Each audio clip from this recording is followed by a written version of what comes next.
In a new federal court filing, prosecutors say Sean Diddy Combs is trying to obstruct the investigation into his sex trafficking case and trying to taint the jury pool. Prosecutors allege that even while behind bars, Diddy has been using other inmates' phone accounts to contact people he's not supposed to be talking to. Joining us now, CNN legal analyst Joey Jackson and criminal defense attorney Misty Marris. Good to see both of you. Joey, I want to start first with you. Prosecutors allege Diddy is trying to blackmail people from jail. Yeah, apparently. I mean, again, these allegations, good to be with you, Jessica and Misty. There's large issues in the filing of the government, and that is that, remember what Diddy is doing. His immediate objective is to have another bail hearing. Remember, he has made efforts to be released on bail. The first time it was denied. The second time it was denied. This motion seeks to secure a third bail hearing where he would be released from jail. We should note that the judges previously were concerned about two major issues. One is whether he posed a danger to the community. They answered yes. The other issue is whether he would obstruct and influence witnesses while released on bail, and that was apparently a concern.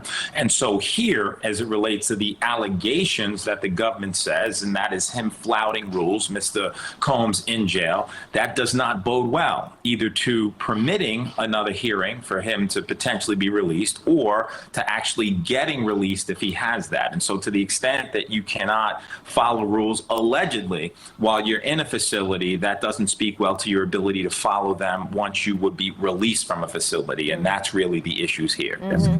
And Misty, do you think, in your opinion, this alleged behavior shows Diddy's desperation, or is it more about arrogance / disregard for the law?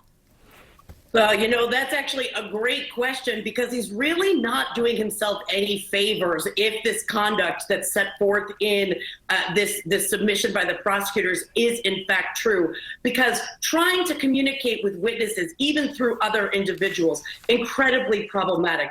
To Joey's point, really sabotaging his own request for bail and for that hearing, but also potentially adding additional charges, if true, about witness tampering or obstruction type charges. And then these calls are recorded. Keep in mind, that can ultimately be admissible in court. It can be used by prosecutors to show the indicia of guilt.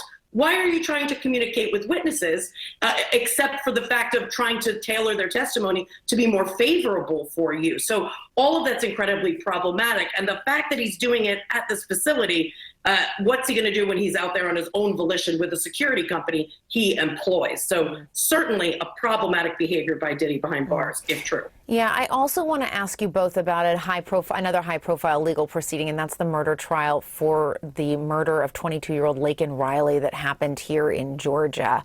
The first day of that trial wrapped up on Friday, and one of the key pieces of evidence was her smartwatch, which chillingly tracked her heart rate and showed it stopping at that location where she was during the attack.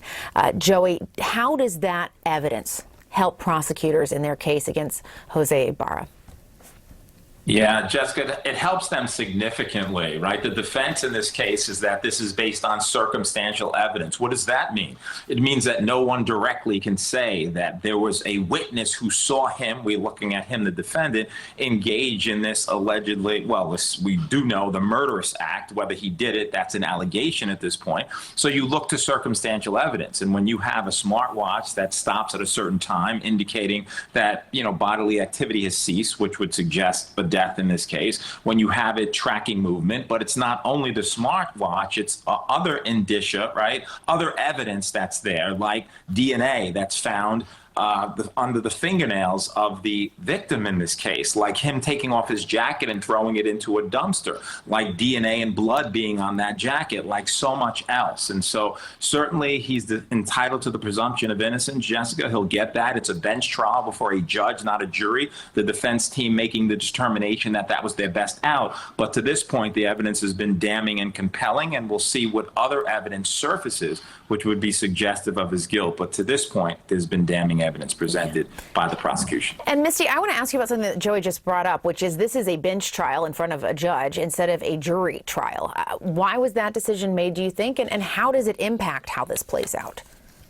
Well, some of what we've heard in the courtroom just in the short time this trial has been going on is so horrific, and it really You know, it tears your heart out, and especially looking at the family members as some of this evidence was presented, her mother crying, her father, her sister, all of that, so much of a sympathy factor that the defense, I think, strategically said, let's get this before a judge, not a jury, because the judge is going to look at this more tactician, more from the perspective of these are the legal issues, and did the prosecutors fulfill their burden and take that emotional component out of it. Now, the judge is a human being, but of course it's different with a jury and a judge who's going to look at it sheerly from the legal issue. So I do think that from the defense perspective, that was a strategic choice that they made, and they made that right before the trial began. Yeah, and it is, you're right, it is, your hearts really go out to her family and her friends that have to relive all of this in graphic detail. Your heart really aches for them. Joey Jackson and Misty Marris, thank you so much. I appreciate it.